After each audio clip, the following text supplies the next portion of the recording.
Hi there, and welcome to this little introduction to Standing Together. My name is Dr. Becca Bland, and I'm here in London, England, and I am the founder and chief executive of Standalone Charity. We are the only charity helping people who are estranged from their families worldwide today. And over the last 7 years, I've supported thousands of people to feel less alone with their family estrangement. I've also conducted a lot of research into this topic with wonderful academics by my side too. So I'm just going to hand over to Josh now to ask a little bit about his experience and why he's here standing together. Hi, my name is Dr. Joshua Coleman. I'm a psychologist in private practice in the San Francisco Bay Area. About 12 years ago, I wrote a book called When Parents Hurt, Compassionate Strategies Why You and Your Grown Child Don't Get Along. It was a book written for parents who were suffering with parental estrangement and grandparents suffering with that. And as a result of that book, I developed a wide following here and in the UK for parents and grandparents who are going through estrangement. So in the past 12 years or so, I've developed webinars for parents who are going through that. And I've also conducted some research recently through the University of Wisconsin. So I'm very excited to be pairing with Becca as a colleague and as a friend, as somebody whose work I respect, to stand together to help increase awareness about parental estrangement. So Becca, do you want to say just a little bit about what brought you to this topic? Yeah, so I myself am estranged from my parents and have been for 12 years. And to be honest, it is a very isolating experience when it first happened. And I felt a lot of shame and stigma, and almost like I couldn't tell anybody what was happening to me because it felt like I was going against some kind of societal grain. And ultimately, that really stopped me from getting help and support with this, which when I eventually did was life changing. I founded Standalone because I wanted nobody else to feel alone in the way that I did.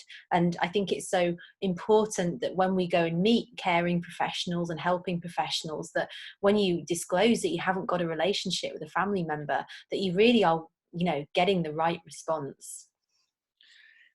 Yeah, I think that's well said. And for me, Becca, I had gotten into this, as you know.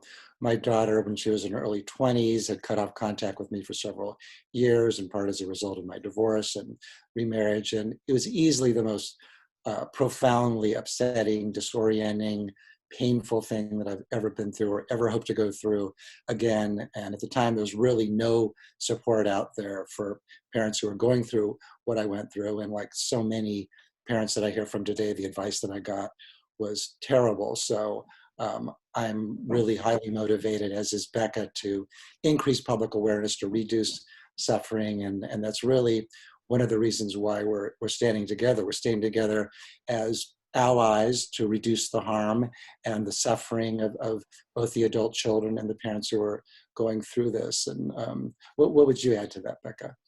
Yeah, I think that sometimes it is seen as a really segregated issue. And so that, parents go through one experience and the adult children go through another.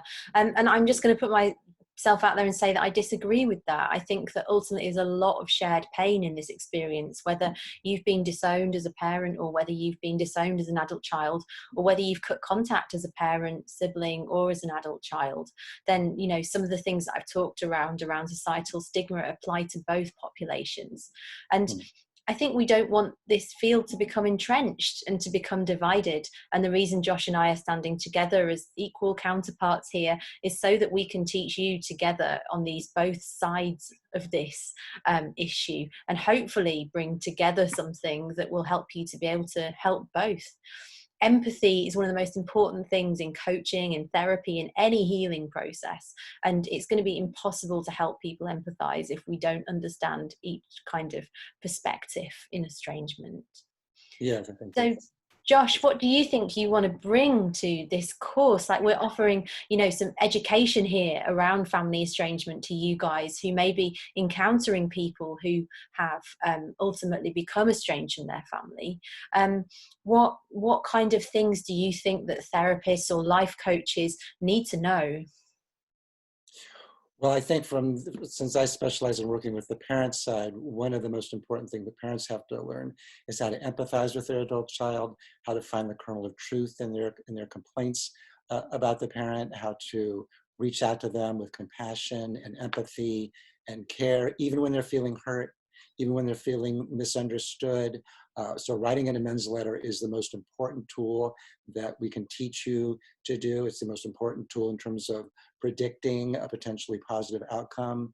I think helping parents understand why now. You know, families have really changed in the past half century, particularly in the past 3 decades. So why is estrangement seeming to be occurring even more frequently?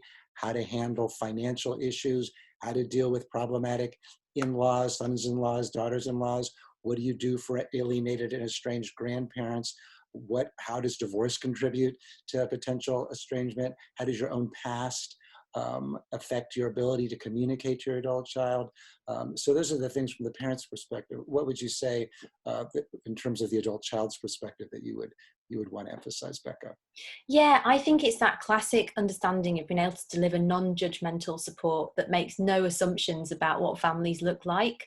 The biggest thing I've learned in my job, and through getting to where I've got to, is that every family is different, and it's really hard to predict why something has happened and those patterns of estrangement. So it's really important that we come to this with a kind of open book in terms of what to expect. And I think is a really important thing as a coach, and as to set people's expectations up properly for what they might get from their family relationship. Then so often we kind of feel that we might be able to change a family relationship overnight, but that just isn't the case. And I would like to help you to kind of help your clients have more realistic expectations. Furthermore, I think what's really important to give is this idea of what core limiting beliefs people may take with them, like after estrangement. So there are very valid reasons why people might become estranged, but when they move on in their lives into other relationships, they can't grow because they just feel trapped in that almost kind of psychic pattern of what's happened in their estrangement. And I would really like to help you to understand some of the common core limiting beliefs that this population have, and how to help them to become more aware of them and work on them. But fundamentally, we want you to become more informed individuals that have much more knowledge and specialism in this area. I think I speak for Josh here to say that we've seen some terrible practice and heard some awful things about what therapists have done and said to various people that have come forward to our respective business and charities. And we really want that to change. Like, we don't feel, as two people sat here who are like the experts in this area, that we can help everyone alone. And I think we feel that we would really like some support, and for people to be able to ultimately join us in delivering something non-judgmental and supportive to others and who are going through this. Yes, it's a really underserved population. I was telling Becca there's maybe 1 or 2 people in the whole of the United States who I feel comfortable referring to because there's so little training in it. So what part of our mission here is really to recruit people to learn more about this, to learn how to intervene, to really help all these families, all these adult children, parents and grandparents who are suffering. And so we want to recruit you into that process. And yeah, we would love it if we could find some brilliant people to join our team. And I'm sure the population who are suffering from this would really appreciate much more choice in who they can go to in their localities. Well, I think that's all from me. Thanks very much for watching. Thanks so much, and we'll see you on the next module. Absolutely.